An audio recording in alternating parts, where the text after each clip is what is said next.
Great. So this is our concussion problem. 30% of high-risk athletes receive a concussion each season. 50% of concussions in sport aren't recognized or reported, and mismanaged concussions can cause a permanent or long-lasting issue. Um, and concussion isn't currently extensively covered in medical and allied health curriculums. So recognition is the first and most important step in management. And you'll see that this presentation was created for schools, but it is relevant to all of our populations. So I guess a couple of the problems that we see with concussion are firstly, the assumption that there needs to be a loss of consciousness, which there doesn't. Or that there actually needs to be a bang to the head, which there doesn't. It can be caused by that fall on the coccyx. It can be caused by repeated vibrations, high level vibrations. So there's lots of things that can cause that concussion issue. The second problem that we see is the idea that it is a long-lasting brain injury. So it isn't necessarily, it's not actually even a bruising, it's a shearing and stretching injury, which you'll see in the next slide. And we need to get across the information that there's an energy deficiency within the brain and that will heal. So there was a study done on some of the treatment for concussion by a number of allied health and medical professionals.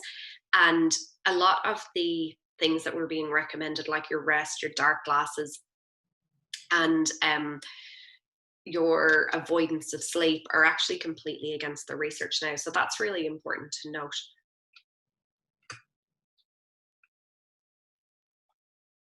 So understanding a concussion, so brain, we've got our gray matter and our white matter. We'll just see if this will play. Basically, this is what happens to your brain when you can get a concussion injury. You don't necessarily need to have a bang to your forehead, but you get that shearing. And if you look at that type of force, you think about a whiplash, and it's a really, really similar force. So basically, you've got an acceleration and a deceleration force, and you've got stretching or shearing of that gray matter. And there's two phases to injury, which is the excitation phase, and then the spreading depression phase, which is the energy deficit, which is one of the major theories behind post-concussion syndrome. So this graph shows our ATP. ATP is an energy molecule time course after a moderate traumatic brain injury. And you see that the lowest point of that ATP is in approximately that 6 hours post-injury.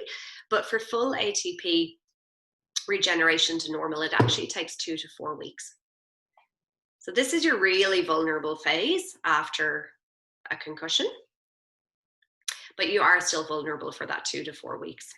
So the peak low in humans is at 5 days, and the full recovery is 2 to 4 weeks. So this graph shows us what happens if we return to sport too soon. So we want our brain energy levels to be at 100%. We get this dip over time, and that should come back to normal after that 2 to 4 week period. So we have normal brain energy levels, and we continue our lives. Within that kind of 7 to 10 day period, we can see the energy levels are starting to rise again, but returning within that time period can cause us to dip down. So it's a bit of a kind of boom bust cycle. And that can delay that recovery then by 3 to 4 months, returning at that 7 to 10 day period.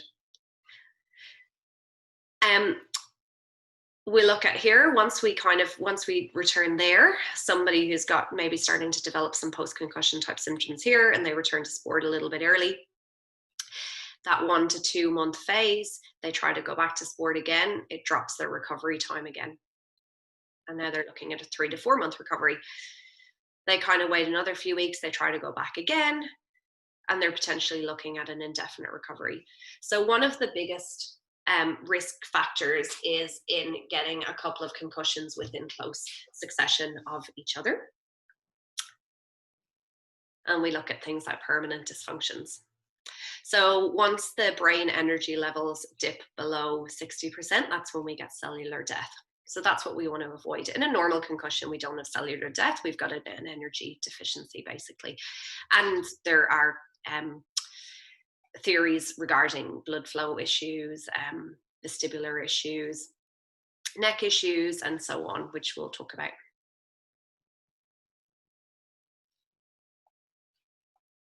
So determining brain recovery, this is quite difficult.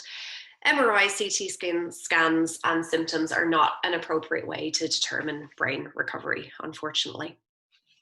Pre-injury baseline testing is the ideal. So there's been all sorts of neurophysiology tests and reports and great things in the media regarding biomarkers and so on.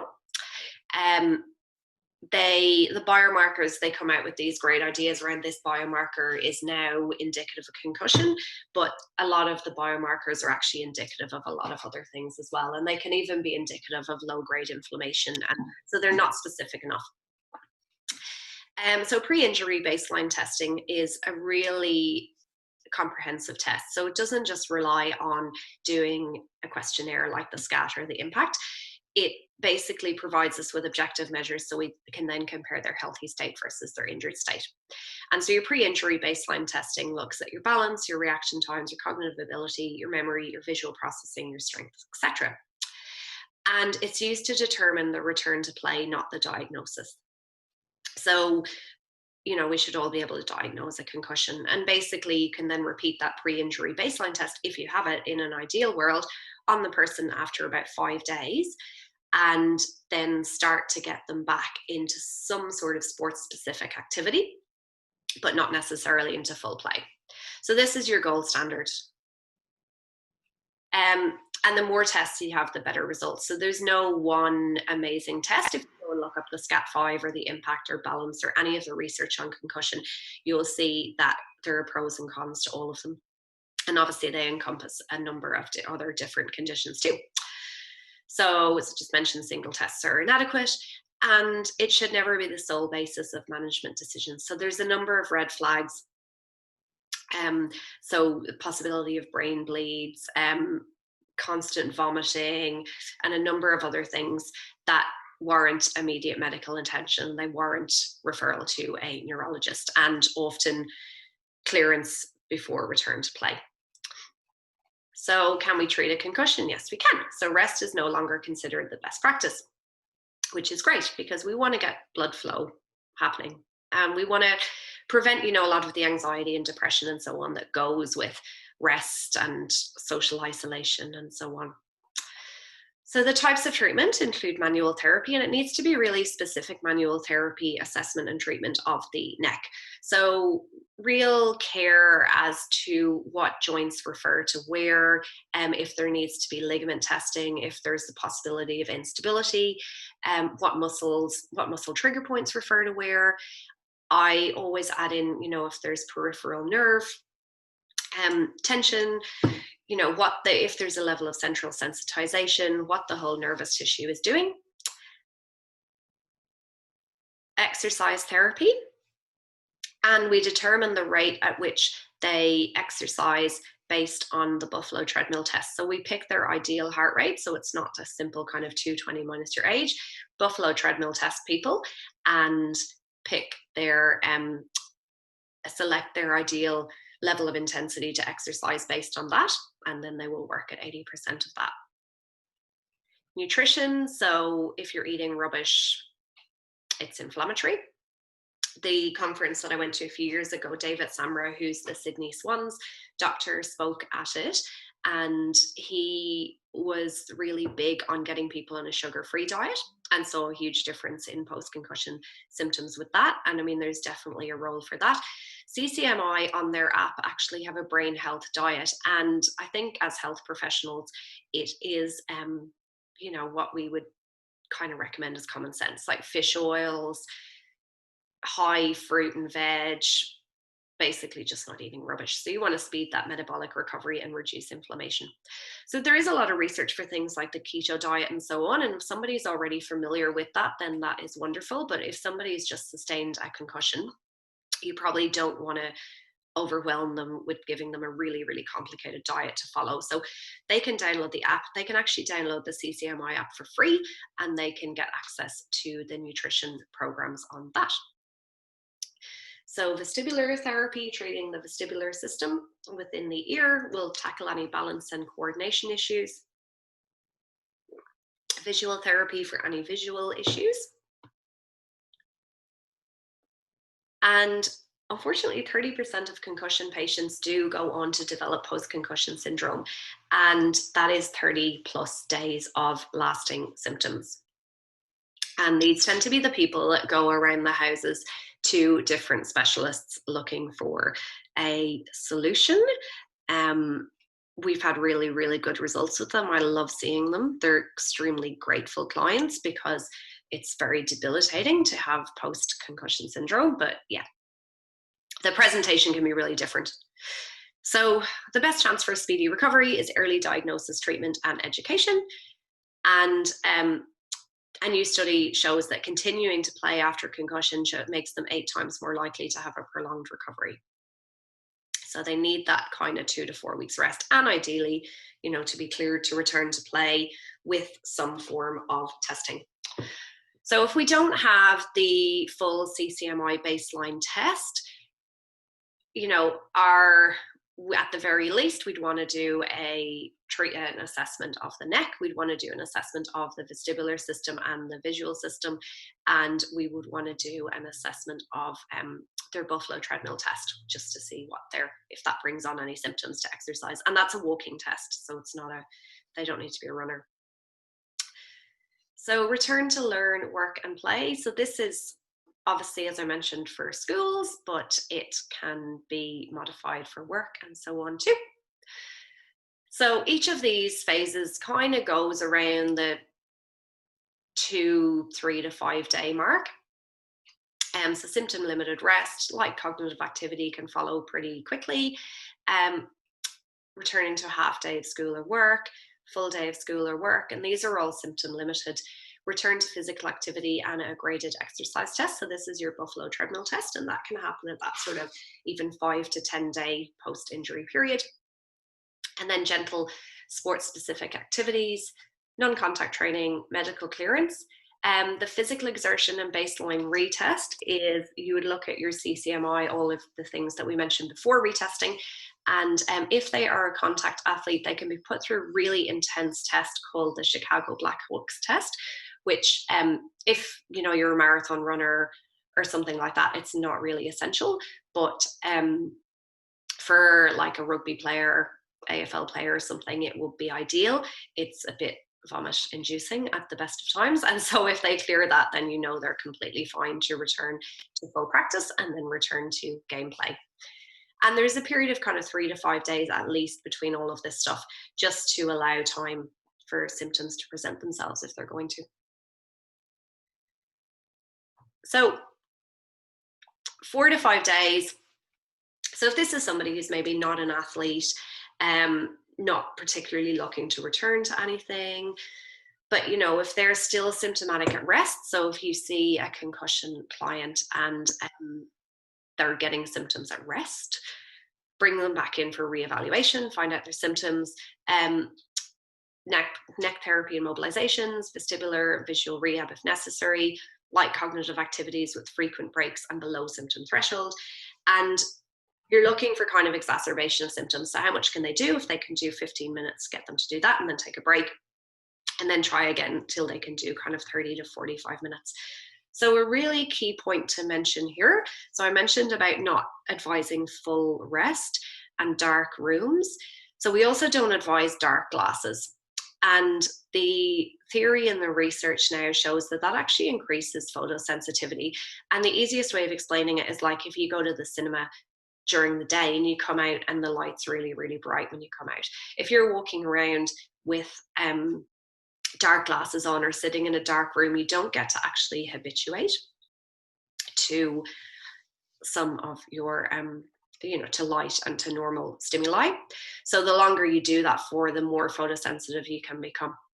And there can be potentially neck related causes of photosensitivity.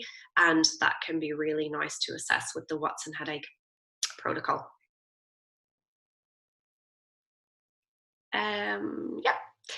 So then when we go to our stage 5, so that's your light physical activity, and that's a Buffalo protocol. And you can also do a modified version of that Buffalo test on a exercise bike, and all of that can be found online. You just need a heart rate monitor. If they pass that, you lift for kids, you lift the academic restrictions, and they can move then to stage 6, so which is that light sports specific activity. And on the app, it shows them which stage they're on, so it's really quite cool. Sports specific activity is like non-contact, so it's light skating. You'll see a lot of this is actually very Canadian, so skating. CCMI are based in Canada, and it is basically a worldwide database for concussion management and research. So any clients that go onto the CCMI database, it's completely confidential, obviously, but their testing and their return to play times and all of that will go into a huge database of research. So there's this huge body of research coming out all of the time, and really concussion is kind of the thing of now. So it's so interesting, and there's new things coming out about it all the time. So that's really great, and CCMI is helping with that. So on the app, if they have the app, ideally, and they are a CCMI patient, they get the app for free. Their trainer or coach can also get the app for free. And so the athlete can log in and they can report on their progress. And the clinician can see that, and that's really great. So then you can go, right, you can progress to stage 7. Stage 7 is your non-contact training drills, but increased intensity. And again, you can communicate the athlete progress. If they are still okay, they have to book in with sports medicine again to do the exertion testing protocol and retesting of the baseline. So you only repeat a baseline test if they, repeat a baseline test if they have a baseline test. You only do the impact testing and so on if they have one. Otherwise, what you would do if you're getting them back to return to play, it's worth encouraging them to do a baseline test at a later stage so that they have it for future concussions. And then if they're symptomatic, they just continue practicing individually with the team until they're okay with more intensive drills. And this is some imagery of the Chicago Blackhawks test. So lots of plyometric drills, lots of like box jumps and so on, really high intensity cycling testing. So yeah, that's your contact athletes. And then the baseline retesting. So if they pass the physical exertion test with no symptoms, they cool down and then you immediately retest their baseline, which is, as we mentioned before, the balance, cognitive function, the vestibular, visual, neck, and so on.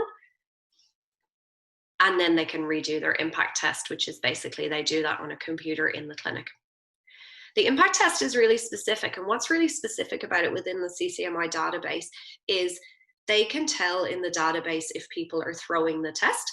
So if an athlete, for example, does their initial test and they try to make their initial test worse than what they actually are, like make it look like cognitively they're worse than what they are, the CCMI app will generally flag this. And the way it flags it is that people generally try to throw the questions that are super easy. So they will generally throw questions that they shouldn't be throwing. So it's quite sensitive to that. So then, when they redo, so they should have a really good baseline, and that will have been checked by the system. And so then when they redo their impact test, then that will be really easy to tell if they can, if it compares to the baseline. And full contact play is discretion of the treating practitioner. So they must have at least one full contact practice before playing in any games. Sorry.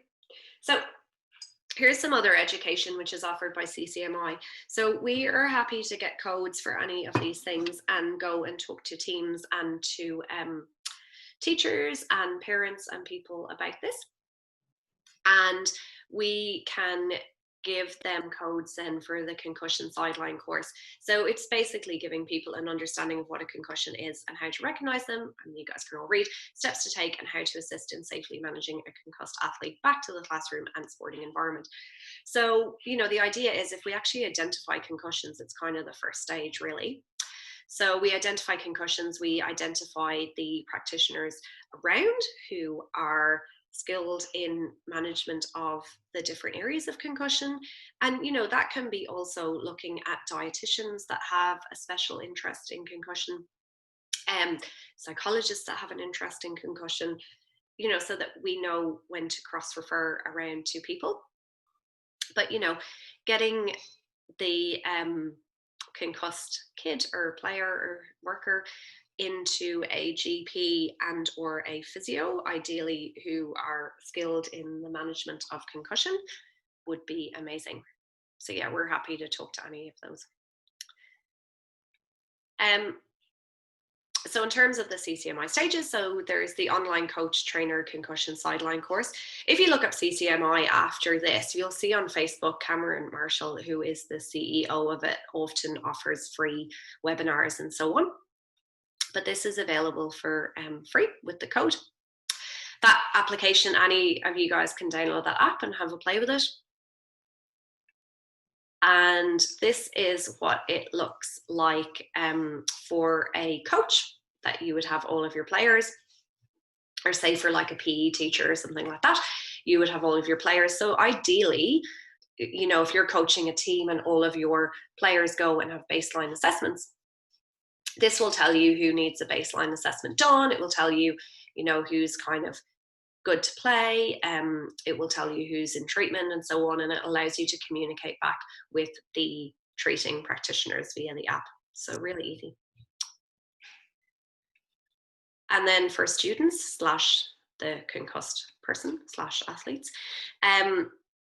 so they do the baseline test when they're in a healthy state, obviously.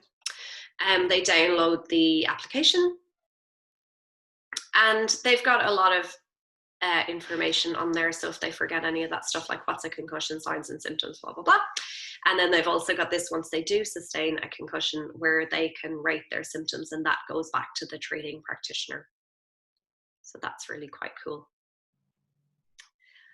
So these are the steps ideally that people would go through. They, you know, the more responsible people who are trained in what concussion is, the better. The more athletes who do a baseline test, the better. You know, the more people that have the app, the better, and start using it. And then, yeah, looking for those CCMI certified clinicians within your area, which we are.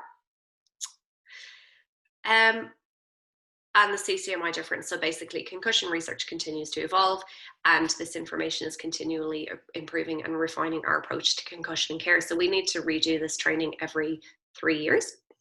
And you can be confident that your children / athletes / whoever are receiving the best concussion care today, tomorrow, and each and every season. So this is all completely research-based, completely evidence-based. Improves communication, enhances safety, decreases liability. So, you know, if you place liability appropriately with the medical professionals, rather than having coaches and so on making those return to sport decisions, it's really a lot nicer. And I guess for us as the healthcare professionals, it's really nice if we have baseline testing to refer to. But, you know, at the very minimum now that we have this very set way of assessing and you know, treating any of the symptoms, and getting as much information as we can before we make that return to sport decision, it's so much better than relying on, yeah, I'm fine, no, I don't have a headache anymore, that decision making protocol. So this is just a little bit more. That's the Sideline app, and this is a lot of what we've discussed. The Sideline course is 45 minutes to 1 hour online.